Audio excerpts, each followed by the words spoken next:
Matthias, yeah, Green Man Matthias, that's him. Green Man Matthias to talk about leadership of the future, leadership for the future. Green Man Matthias, go ahead, rock away. Sikit, lama lama, jadi bukit.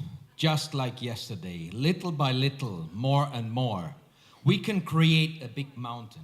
That is what I learned from a Malaysian taxi driver. Taxi drivers ask you what you do. What is your job? I don't really have a proper job. I'm trying to inspire people to heal Mother Nature rather than to hurt Mother Nature. The guy was confused, the taxi driver. How is that a job? A little bit like my late father when I was a youngster and he asked me what job you want to do. As a teenager, I already said, I want to save the planet. I knew it at that time. This is my lifelong mission. My late father said, you can't make money from hugging trees.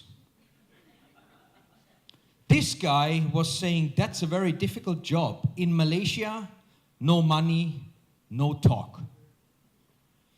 The idea that is behind that is green doesn't make money. I'm talking today about eco-productivity. By the way, Lloyd and myself already agreed we'll write a book on that. More on that later on.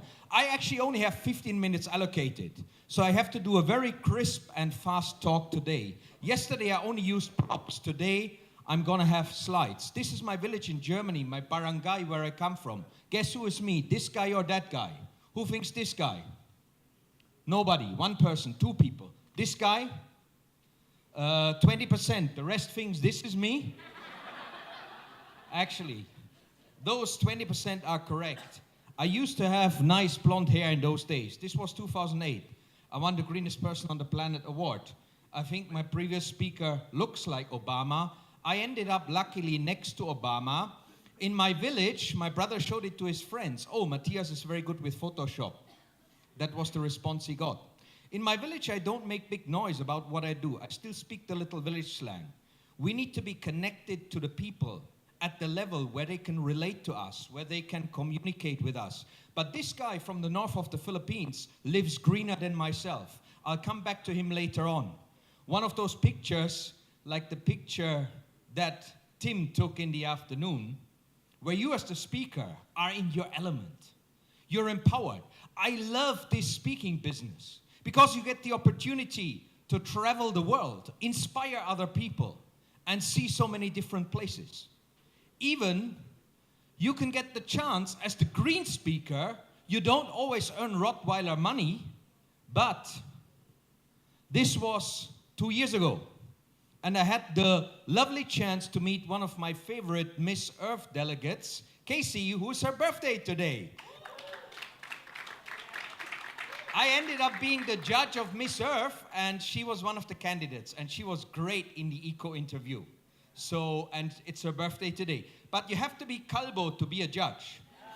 By the way, that is very good for Go Green. It saves water, it saves shampoo, it saves hair gel. It saves the planet and saves a lot of money. So this was the benefit. Look here, the shirt, you remember from yesterday. It's not eco-friendly material, polyester, but I've worn it so many times, it's extremely eco-efficient by this time now. Lindsay mentioned earlier on, we recycle the cards. Actually, we are reusing the card. Recycling will require energy to turn it into something else.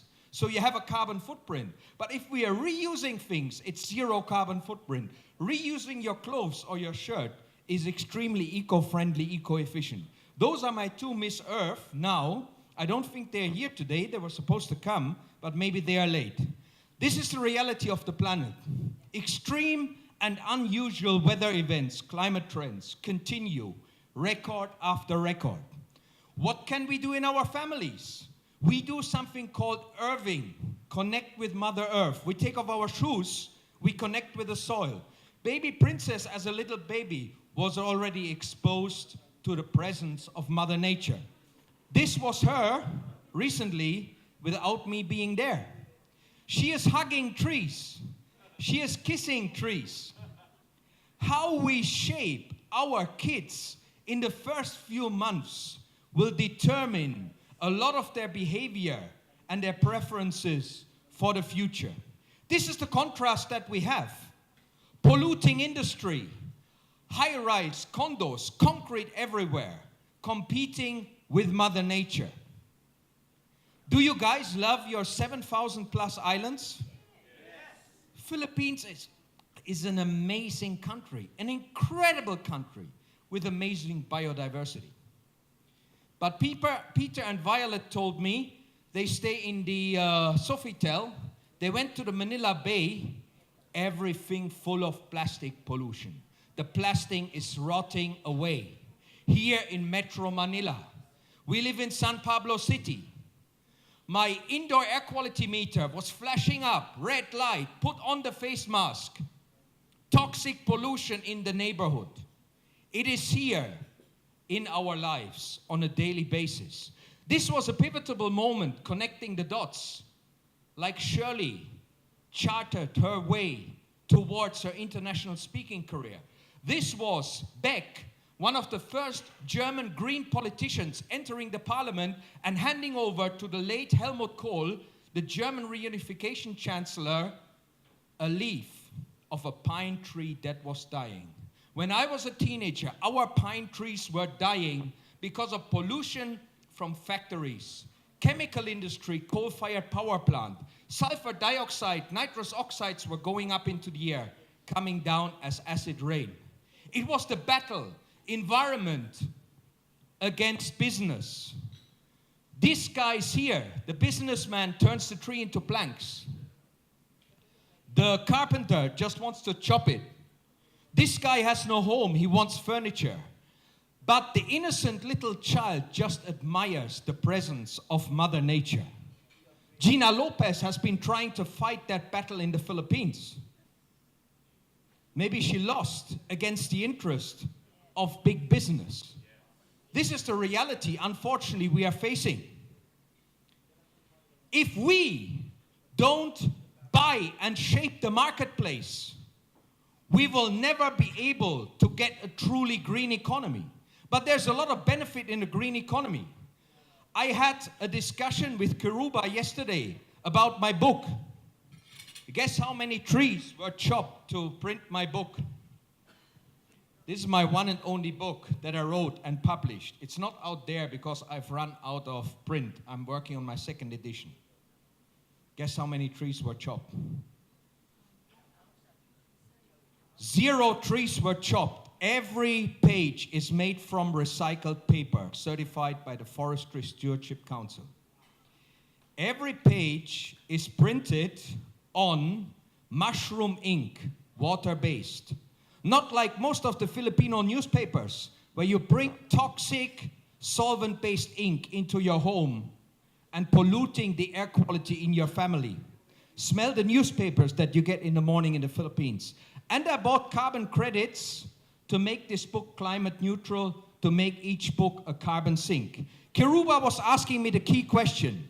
Didn't it cost a bomb to make your book green?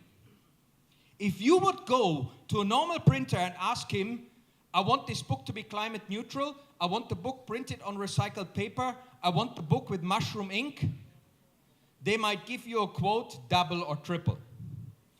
But I went with the most eco-friendly printer in Southeast Asia, and it cost me 10% extra. And I already told Lloyd, we are going to do the eco-productivity book, but only if it's printed on 100% recycled paper. Otherwise, I'm not in. This is about the practical commitment of healing the planet. And you know what? I told you speakers yesterday, one of the most important things we need to apply for the eco-hack is the ability to say no. Let me tell you the truth. I was disappointed last night at the dinner. I didn't see any one of you say no to the wooden chopsticks that were wrapped with plastic that everybody opened up and that had a lifetime of 1 hour while we picked up our sushi. And after that, both the plastic and the wooden chopsticks ended up in the bin. I think I was the only one who said no. This is not to point out how wonderful of stuff I do. I just want to challenge you. This is serious, guys. This is real. This is a scientific reality, according to the Pope. This is the reality of humanity in the last 200-300 years. Population, GDP, urban population, energy use, fertilizer consumption, water use, transportation, everything is going up exponentially. If we continue like that, human species on this planet is doomed. At the moment, it's far away from your daily reality. But it's a little bit like you are a business person and the accountant tells you, you are making $100, but you're spending $130. In 2.5 years' time, we have to close this business if you continue like that. That is the situation of humanity on the planet. One of you asked me yesterday, is climate change really because of humans? There's been a lot of contrarian. If you have a Mount Pinatubo blowing up, it affects the global climate. There's been a lot of up and down, natural fluctuation. But we used to have, 150 years ago, 280 parts per million carbon dioxide in the atmosphere. Now we have more than 400. Because in the last 150 years, we have extracted oil and gas and coal and whatever we could get our hands on. That has taken millions of years to develop within a short period of time. That is the reality. My friends in Bangladesh, this used to be a school. Erosion, the effects of changing climate patterns has wiped out that school. The Philippines, like Bangladesh, is one of the top 3 countries at threat of climate change. This was our christening. We made it Laudato Si. We used zero waste. We used renewable energy. We did it up on the mountain. So we didn't need to use chemicals and plastic and styrofoam to make an artificial backdrop that you see at all those parties in the Philippines. And you smell the glue. You smell the solvent. Recycled dress. 30 fruit trees that actually deliver in the future. If you don't measure, you can't manage. That was said several times yesterday. This is real-time energy monitoring. But I tried to do it here for our room. I think our good friend Mitch would say, this hotel does not have eco-Rottweilers. Why? We have about 536 incandescent light bulbs here. 25 watt per light bulb is equivalent to 0.0025 kilowatt hours of electricity that's being consumed. I have assumed this place runs 250 days at 8 hours. Today it runs a lot longer because this morning at 6 o'clock, all the lights were on already. That will mean 26,800 kilowatt per year is used. That costs about, because 1 kilowatt hour in the Philippines is 10 pesos, we are talking about 268,000. That's 16,000 kilogram of carbon dioxide. If you convert that into a carbon footprint. The replacement cost of replacing this to LED lights only would only be 53,600 pesos. You recover all of the replacement cost by slashing the electricity consumption by 90% in 2.5 months. This is a crazy waste of electricity. This is a crazy carbon footprint. This is crazy from a return on investment point of view. Nobody seems to care. They have possibly done this for years. They will do this for years. There's a lot of green that's lying on the table. India is canceling coal-fired power plants because solar is cheaper. Renewable energy has overtaken conventional energy because it is cheaper. This building in Singapore saved 7% of construction costs by going radically green. I know my time is over. I'm finishing shortly. This was the indoor air quality last night in our room here in the hotel. Problem, carbon dioxide, 2,500, elevated levels. I kept watching it for 1.5 hours. If it would have gone up, you can't open the windows. This is what's happening on a daily basis in our lives. We are breathing in pollution without knowing what's going on. Any surprise that there is so much cancer around us? Human resource doesn't know that the air quality and the green features of their building or the lack thereof has a massive impact on productivity of employees. 61% higher. This is what we are losing as money by having massive air pollution in our societies. Energy efficiency and smart green equals to earning green money. This is a Filipino that inspired me. He planted 100,000 trees to have a proud son one day because his father planted a forest for him. This Filipino inspired me to plant 100,000 trees in Malaysia. You Filipinos are great communicators. You are very talented. You can inspire the whole world. This guy was working for him locally. Minimal carbon footprint, not traveling around like us speakers. It's those kind of people and the poor people in the Bangladeshi coastal regions and the Philippines that will suffer from climate change hitting them. It's hitting them already. Us Rottweiler speakers with the big money, we can afford to live in the nice condominiums. This guy passed away in a car accident, October 2008. I couldn't believe it when I saw the message. Roger, the guy who helped me to start a company in Germany, the guy who planted a forest, his son, this was the Dennis Roldan abduction case. This is the father, Roger Yu, the late Roger Yu. He inspired me. He left a legacy. What is your legacy gonna be for your grandchildren?